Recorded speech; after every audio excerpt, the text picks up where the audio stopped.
certainly hope we hold people like Pete Hegseth accountable. We shall see. I was at a Library of Congress dinner last night. It's an amazing tradition we have every month now, where it's a one bipartisan, bicameral event that we have on a regular basis. And I always try to sit next to some Republican senator that I haven't had the opportunity to get to know or to work with. The Librarian of Congress, though, at one of these dinners recently came up to me and said, "Seth, I really like your background." And I was quite flattered because, you know, there's 535 of us between the House and the Senate. But I was also curious, and I said, what is it about my background? I mean, I'm a little bit unusual. I have a physics degree. There aren't many of those in Congress.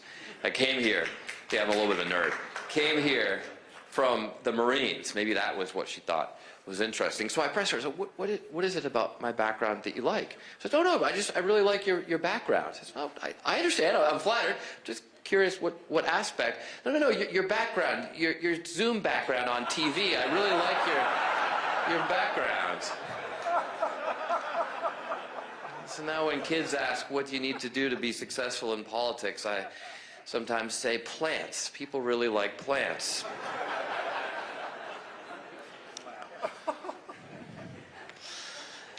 But I do want to make two quick points about my background as a means of introducing myself. The first is that I came here to Congress by beating an 18-year incumbent in a primary, but I did it by running to the center.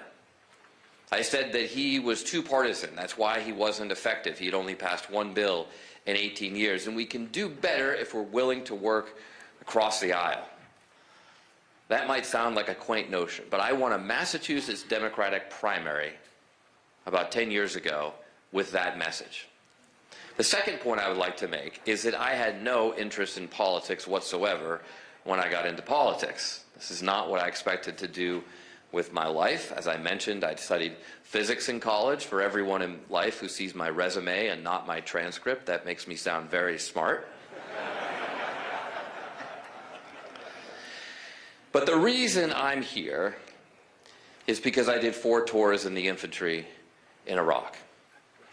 And as a Marine officer, I had the opportunity to serve with amazing Americans from all over this country. And we all came together with different religious backgrounds, different political beliefs, from all different states of the Union. And yet we were able to set aside those differences to do what's best for America. Isn't that what you should expect of Congress?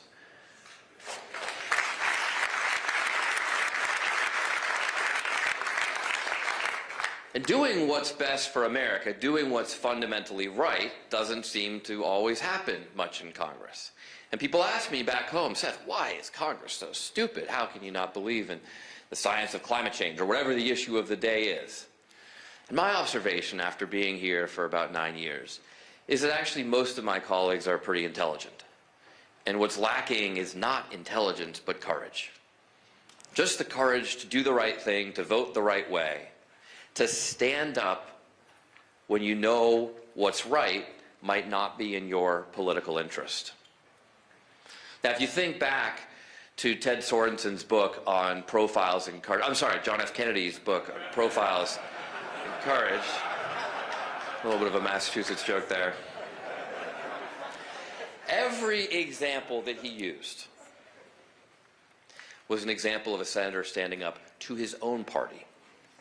Not standing up to the other party, to his own party. Taking on your own party is hard. I've done it a few times. Most recently, I challenged the party to examine some of our positions on certain issues and our unwillingness to even entertain debate about some of the most divisive, especially social issues facing our country. I used as an example the idea that maybe trans rights should not be absolute. Indeed, the Olympics has restrictions on trans women in sports, for example. But this is one of these things that I'm not supposed to say as a Democrat. Well, needless to say, the immediate backlash proved my point. That you're not supposed to say certain things. We can't even have a debate. And by the way, this does a terrible disservice to the very people that we should be trying to protect. Because if trans rights are defined just by the extreme, by the Republican agenda or Trump's agenda, and we don't have a reasonable debate in the center about what compromises we should make, then a lot of those people are going to get hurt. But the backlash was swift. I was called a Nazi corroborator or something by the local party. Touts announced that they would no longer support internships in my office. My question was, if you won't support internships with me, what are you going to do when, God forbid, a Tufts student actually wants to work in a Republican office? And I already have a couple people planning to run against me in a primary. I'm being primaried over a sentence. All of that for expressing an opinion that the majority of Americans agree with. So what's happened? Until not long ago, we were the party of free speech. We welcomed real, rigorous debate, oftentimes when orthodox conservatives in the Republican Party were afraid of change. We raised the struggles of the working class to become national issues. That's how we delivered Social Security and Medicare when wealthy Americans already had good health care. It's why we expanded freedoms by allowing women to make their own health care decisions and everyone to marry whomever they love, changing the status quo. In every case, we listened, we built trust, and we welcomed those who disagreed into our expanding tent, the very definition of a majority party. Now, I'm a proud Democrat. I believe deeply in my party's values: honesty, compassion, belief in true facts, science, a desire to help the underserved, the underrepresented, not to scapegoat and marginalize them. These are firm foundations in our party's history. But today, too many people feel that Democrats are out of touch. We've worked so hard to become so tolerant of every little narrow group that as a whole, we've become intolerant if you don't check the box on every one of those issues.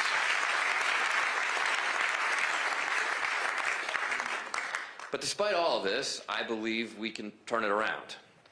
I think that we need to look ourselves in the mirror after losing an election that, quite frankly, should have been easy for us to win. What are some of the things we need to do? We need to get out and start listening to Americans. Be very public about listening rather than preaching, not talking down to people when they disagree. We need to stop feeling beholden to these narrow interest groups, filling out their surveys and getting scored on every single issue. I think we need a new dynamic leader as at the head of the DNC, someone who's going to force change. And we need to invest in strengths, in success stories. I have an organization called Serve America that I started to get principled leaders elected to Congress. Our win rate in the last election was 89%. That's pretty good when you look at the party overall. Back in 2018, when Democrats had to flip the House to restore some balance to the Congress, to put a check on the Trump administration, over 50% of the seats that we flipped in the entire party across the entire country were my Serve America candidates, some of whom you've heard here. If we start doing things like that, Democrats can start winning elections again. We can win debates. We can represent the majority of Americans, who, many of whom feel left out in the cold.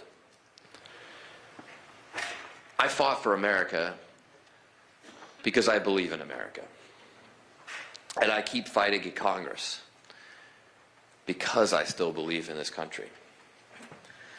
We've got a lot of work to do. But I firmly believe today that with your help, we can get there. Thank you.